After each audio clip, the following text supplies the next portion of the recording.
ये उन बेसिक सवालों में से एक है जो हमें बचपन से ही रटाए जाते हैं। आप में से बहुत से लोग ये भी जानते होंगे कि माउंट एवरेस्ट का नाम एक अंग्रेज अधिकारी सर जॉर्ज एवरेस्ट के नाम पर रखा गया था।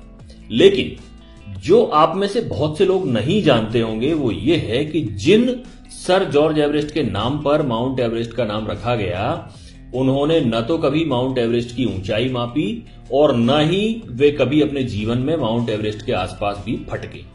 जी हां, बल्कि आपको और भी सुखद आश्चर्य होगा जब आप ये जानेंगे कि एवरेस्ट की ऊंचाई नापने वाला शख्स कोई ब्रिटिश नहीं बल्कि एक भारतीय गणितज्ञ था और इस भारतीय का नाम था राधानाथ सिकदर। क्या आपने ये नाम पहले कभी सुना है? शायद नहीं।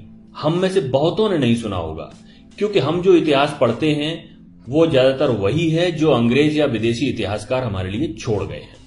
राधानाथ सिकदर भारत की उन अनेकों अल्पज्ञात महान विभूतियों में से एक है जिन्हें इतिहास में वह स्थान नहीं मिला जो मिलना चाहिए था। जहां तक जॉर्ज एवरेस्ट के माउंट एवरेस्ट से संबंध का प्रश्न है तो यह कहना गलत नहीं होगा कि उनके जीवन की सबसे बड़ी उपलब्धि यही थी कि उन्होंने राधानाथ सिकदर को खोज निकाला था।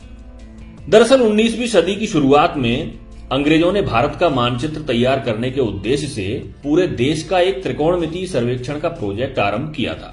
इसी प्रोजेक्ट के तहत सन 1830 में सर जॉर्ज एवरेस्ट नाम का एक अंग्रेज अधिकारी सर्वेयर जनरल ऑफ इंडिया बनकर भारत आया।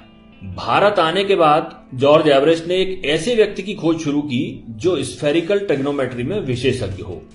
तब उनके एक शिक्षक मित्र ने उन्हें कोलकाता के एक युवा छात्र राधानाथ सिकदर का नाम सुझाया, जिसने अपनी गणितीय प्रतिभा से अपने शिक्षकों को कायल कर रखा था।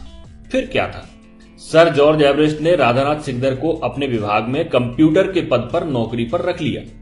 उस समय आज की तरह कंप्यूटिंग का काम कंप्यूटर मशीनों से नहीं बल्कि इंसान कंप्यूटरों से कराया जाता था जो कागजों पर प्राप्त डेटा को कंप्यूट करते थे। राधानाथ सिकदर बेहद मेहनती और प्रतिभाशाली इंसान थे जिसके कारण सर जॉर्ज एवरेस्ट उनसे काफी प्रभावित रहते थे। फिर आया साल 1843 जब जॉर्ज एवरेस्ट रिटायर हो गए और उनके स्थान पर नए सर्वेयर जनरल बने कर्नल एंड्रयू स्कॉट वॉ।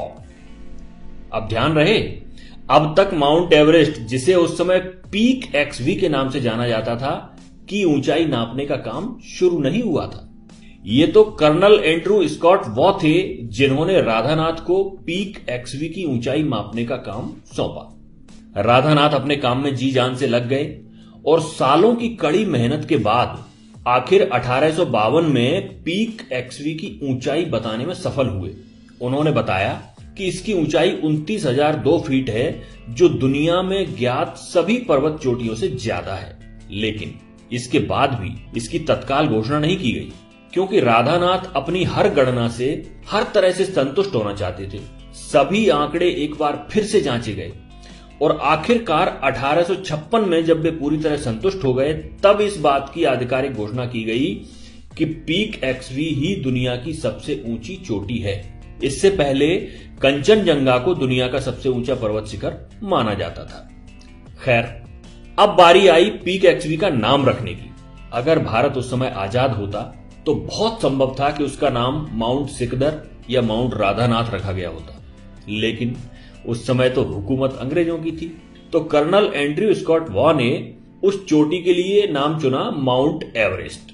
यह नाम उन्हीं सर जॉर्ज एवरेस्ट के नाम पर था जो कर्नल एंड्रयू स्कॉट वॉ के पूर्व भारत के सर्वेयर जनरल हुआ करते थे। तो इस तरह एक प्रतिभाशाली और परिश्रमी भारतीय गणितज्ञ, जिसकी शोहरत पूरी दुनिया में होनी चाहिए थी, जो अपने काम के प्रति इतना समर्पित था कि उसने आजीवन विवाह नहीं किया, उसके योगदान को बड़ी आसानी से भुला दिया गया। लेकिन उस समय तो जो हुआ सो हुआ, शासन अंग्रेजों का था और हम ज्यादा कुछ कर नहीं सकते थे।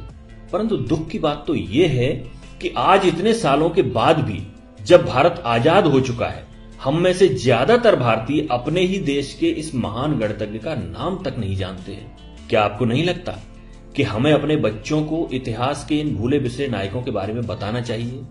क्या यह अच्छा नहीं होगा कि हम जब भी किसी बच्चे को माउंट एवरेस्ट के बारे में बताएं तो उसे साथ ही साथ राधानाथ सिकदर के बारे में भी बताएं? अपने विचार कमेंट में जरूर बताइएगा। जल्दी हाजिर होते हैं आपके समक्ष एक नई जानकारी लेकर।